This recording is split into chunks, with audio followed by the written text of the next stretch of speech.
Сәлем менің оқырмандарым, менің YouTube каналыма қош келдіңіздер. Бүгін өте қарапайым 5 минутта дайын болатын салат жасаймыз. Үлкен қиярды алып, мен бірнеше бөліктерге бөліп алдым. Және де үлкен қызанақ алдым. Өйткені мен бұл салатты екі еселеп жасадым. Егер сіздер жасайтын болсаңыздар, орташа қызанақ пен қияр алсаңыздар болады. Және де бұл салатқа салат жапырақтарын қоссаңыздар болады. Мен пекинский капустаны қостым, өзіме ұнайды. Және де 3 дана жұмыртқа қосасыздар. Мен екі еселеп жасаған соң 5 жұмыртқа қостым.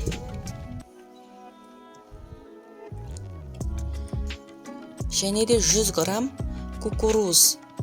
Тұзды аздап себеміз, достар, өйткені бұда консервідегі кукуруз бенен майонездің тұзы басымдау, ащы болып кетпесін.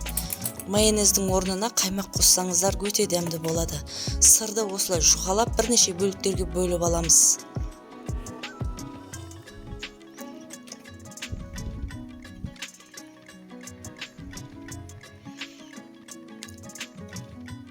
Үстінен майонез қостым, 4 ас қасық. Жақсылап араластырамыз, достар.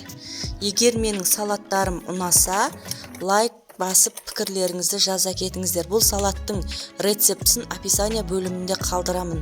Достар, менің каналыма тіркеліп, өз үлестеріңізді қоса кетсеңіздер. Мінекей, менің салатым дайын болды. Мен сіздермен қоштаспаймын. Келесі видеода кездескенше.